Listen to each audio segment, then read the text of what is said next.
36. 성막 건축의 시작. 성막 건축의 기술자들과 차고 넘치는 봉헌 예물. 자, 성막 건축을 위해 백성들이 주님께 바친 이 예물들을 받도록 하구려. 이것들로서 일을 진행하세요. 모세는 성막 건축의 실무 책임자인 브살렐과 부책임자인 오홀리압에게 성막 기물과 용품을 제작하는 데 소용되는 온갖 예물을 건네주었다. 그 예물들은 이스라엘 백성들이 성막 건축을 위해 쓰도록 주께 기꺼이 바친 물품들이었다. 그 무렵 백성들은 아침이 되면 갖가지 예물을 계속 가져왔다. 그러자 성막 일을 하는 기술자들이 하던 일을 멈추고 모세에게로 와서 말했다. 지도자님, 백성들이 예물을 너무 많이 가져옵니다. 주께서 명령하신 성물을 제작하는 데 필요한 것들보다 훨씬 많이 가져옵니다. 지금 예물이 차고 넘칩니다. 즐겁고 행복한 비명이었다. 그래요? 그것도 고민이겠구려. 허허. 모세가 웃으며 기쁜 마음으로 이스라엘 진영에 널리 선포했다. 여러분이 정성껏 바친 성막 예물이 이제는 차고 넘칩니다.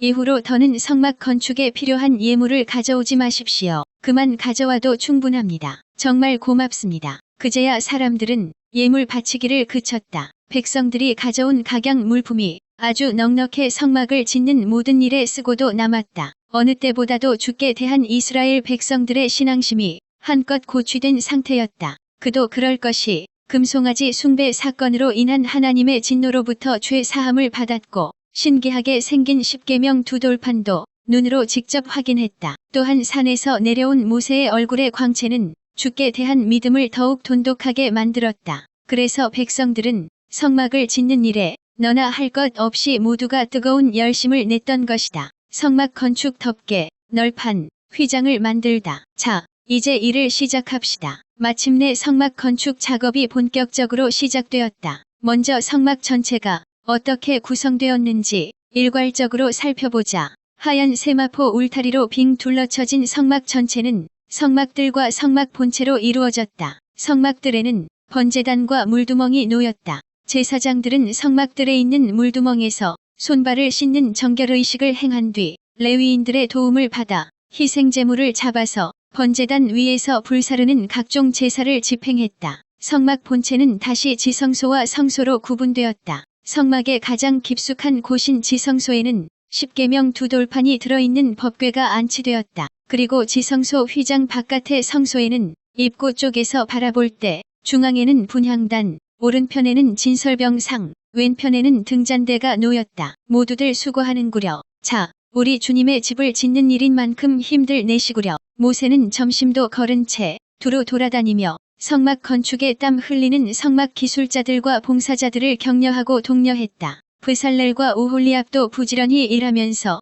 수하의 기술자들을 지도하고 독려하고 있었다. 성막 건축은 성막 본체를 덮는 앙장 곧 덮개를 만드는 것으로부터 본격적으로 시작되었다. 성막 일을 하는 기술자들 가운데 직물 제조 솜씨가 뛰어난 이들은 덮개를 만들었다. 그들은 오홀리압의 지도와 지시 하에 청색실, 자주색실, 홍색실, 가늘게 꼰 모시실로 그룹 무늬를 정교하게 수놓아가며 덮개를 짰다. 하나님이 시내산 정상에서 모세에게 일러주신 식양 그대로 한치의 오차 없이 성막 덮개를 제조했다. 오홀리압이 기술자들에게 지시했다. 자, 내 말을 잘 들으세요. 성소 본체 위에 쳐야 할 덮개는 모두 4겹입니다. 4겹으로 이루어진 성막 덮개. 제일 안쪽의 제일 덮개는 성소에 출입하는 제사장들의 눈에 보이는 곳에 있기 때문에 청색실, 자색실, 홍색실, 가는 배실로 아름답게 수놓아야 합니다. 우리 주님이 영광을 받으소서. 그 위를 덮은 제2덮개는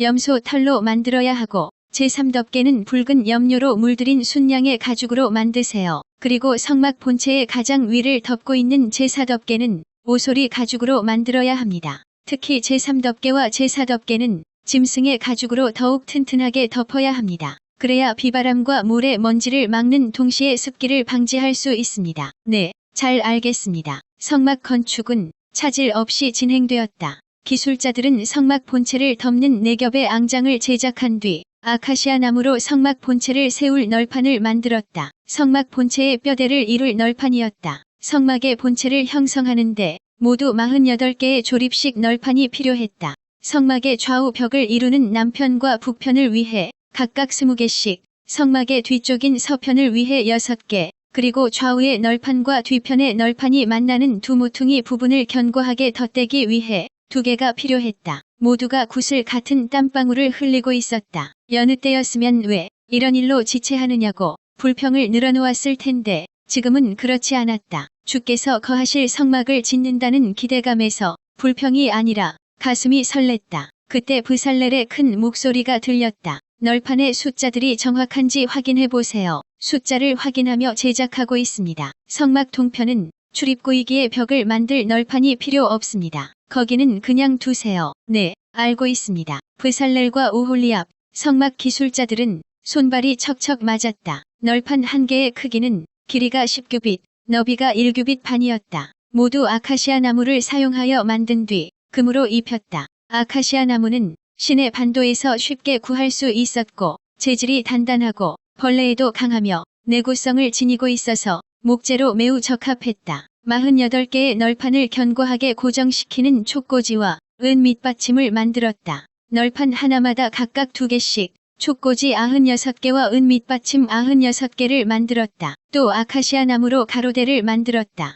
가로대는 채와 비슷한 긴 막대인데 성막 본체를 이루는 48개의 널판을 연결해 단단하게 고정시키는 역할을 했다. 동시에 널판을 서로 밀착시켜 널판 사이에 생길 수 있는 틈을 막아주기도 했다. 가로대는 널판이 필요 없는 동편의 성막 출입구 쪽을 제외하고는 남편과 북편과 서편에 각각 5개씩 모두 15개를 만들었다. 다음으로 솜씨 좋은 성막 기술자들은 오홀리압의 지도하에 지성소 입구에 매달 지성소 휘장과 성소 입구에 매달 성소 휘장을 만들었다. 이 같은 휘장은 기둥에 달린 금갈고리에 걸려 아래로 늘어뜨려졌다. 여기서 지성소 휘장은 성소와 지성소를 구분하는 휘장이다. 그리고 성소 휘장은 성막들과 성소를 구분하는 휘장이다. 이렇게 성막 본체에는 2개의 커다란 휘장이 있었다. 하나는 성막들에서 성소로 들어가는 입구에 드리워진 성소 휘장이고 다른 하나는 성소에서 지성소로 들어가는 입구에 드리워진 지성소 휘장이다. 지성소 휘장과 성소 휘장을 짤 때 청색실, 자주색실, 홍색실을 사용했다. 그런 색상은 품위가 있고 고급스러운 왕의 색상으로 매우 귀하고 가치 있었기 때문이다.